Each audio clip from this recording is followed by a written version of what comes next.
E aí galera do Rentista, mais uma aula sobre avaliação de empresas. A gente vai falar sobre taxa de crescimento, a aula mais importante, vamos assim dizer, do curso inteiro. Então eu vou fatiá-la em dois pedaços para ficar mais clara e menos cansativas para vocês e para você digerir ela melhor. Um aviso muito importante. A avaliação de empresas, apesar de parecer um assunto exato, ou seja, uma empresa tem aquele valor X, isso é mentira. Apesar de tudo isso, é uma grande arte avaliar empresas, porque, como a gente vai ver mais para frente, gerar hipóteses é algo muito subjetivo. Observações. Essa nossa legenda, você dá um pause e lê sobre a criação de hipóteses. Elas estão intrinsecamente relacionadas ao crescimento. Então, quando você projeta hipóteses, você consegue projetar crescimento. E há dois tipos de crescimento, o micro e o macroeconômico.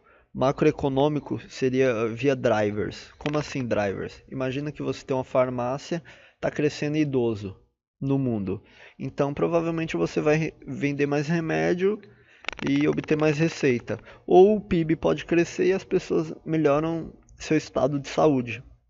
Também há o crescimento microeconômico, que é por meio de eficiência operacional da empresa, vamos assim dizer. Ela consegue aumentar sua margem, reduzir seus custos ou coisas similares. Então, criar isso é muito subjetivo, porque o futuro ainda não está pré-definido. E se a gente for ver bem, a criação de hipóteses tem um grande impacto, porque o crescimento tem um grande impacto. O aumento de 5% do crescimento gera 200 ou 50% do valor da empresa.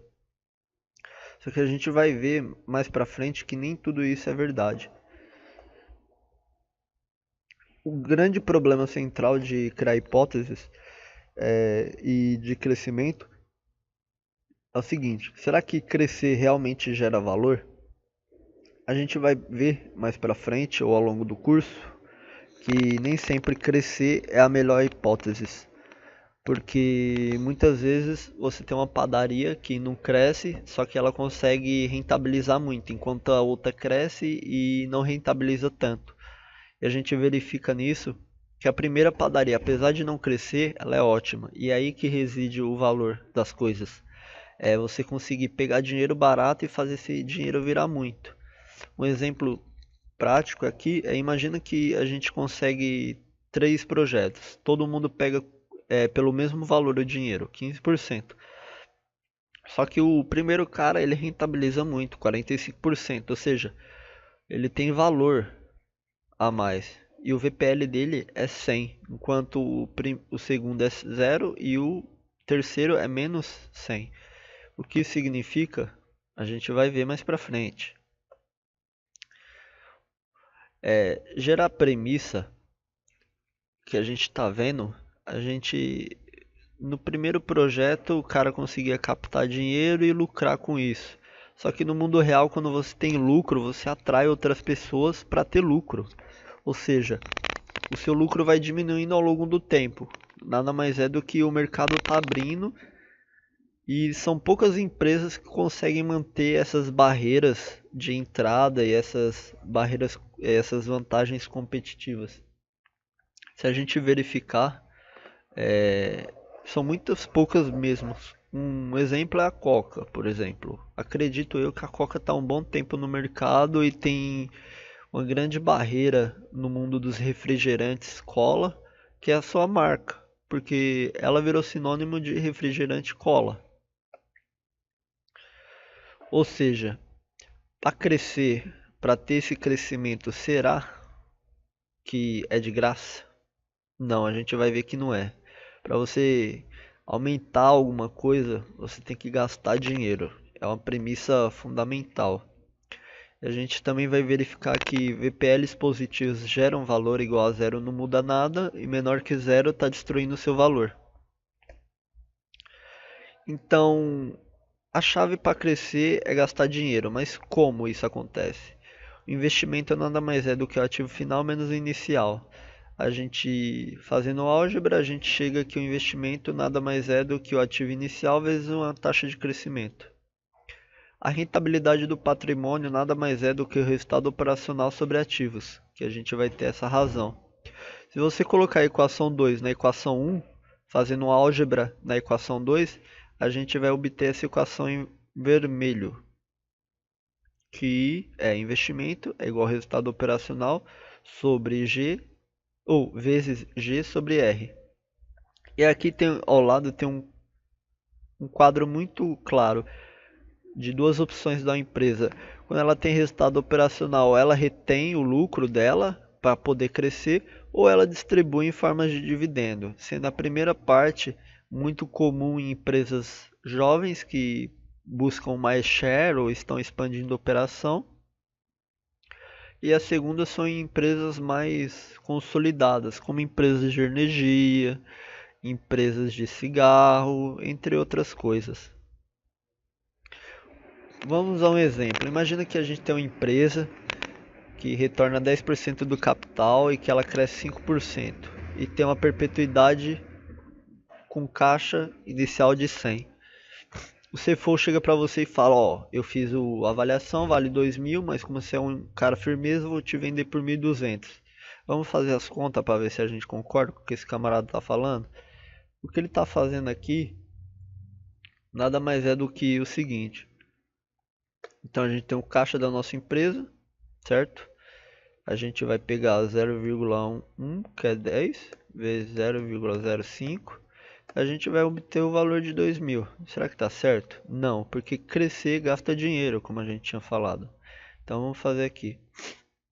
A gente pega o resultado operacional, que é o caixa da empresa, divide por, ou faz vezes o G, que é 1%, sobre R, que é 10%.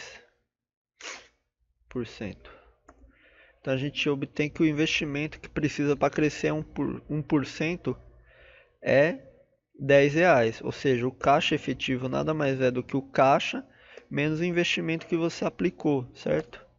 Que é 90. Tá, e qual é o valor dessa empresa, afinal de contas? É o caixa efetivo sobre 10 menos isso daqui. Opa, isso. Que é 1.000. Se a gente travar aqui, ó. Cadê? Isso aqui também trava. Aqui deixa, aqui. Vamos ver o que a gente trava aqui. Trava o i. Zoom.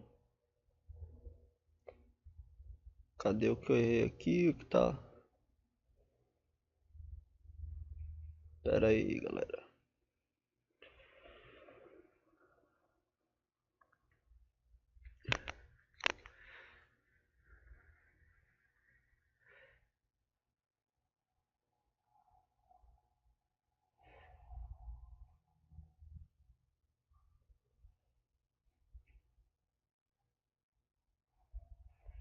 Ah, aqui ó, o caixa.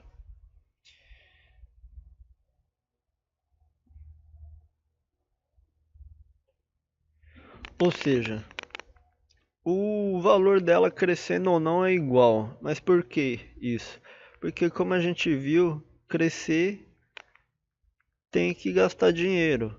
E a gente vai ver mais pra frente o quanto a gente capta e o quanto a gente retorna está intrinsecamente associado. Um resumão aqui, perpetuidade é igual ao fluxo de caixa sobre I menos G, e a gente sabe que o fluxo de caixa agora é resultado operacional menos investimento, e a gente também sabe que os investimentos nada mais são do que o resultado operacional vezes G sobre R. Dá uma confusão danada. Quando a gente fazer essa álgebrazinha, a gente descobre a equação hashtag, que é fluxo de caixa é igual a resultado operacional vezes 1 menos G sobre R. A gente injeta isso nessa equação de perpetuidade, a gente obtém essa equação vermelha. Um quadro resumo é que se a gente não investir, não tem crescimento. E com crescimento, se o seu retorno é maior que o custo, vai gerar valor. Se ele for igual, não gera. Se o seu retorno for menor do que o custo, ele vai destruir seu patrimônio. É isso sobre essa questão de inflação, e o restante da aula a gente vai ver na parte 2, porque senão vai ficar muito pesado.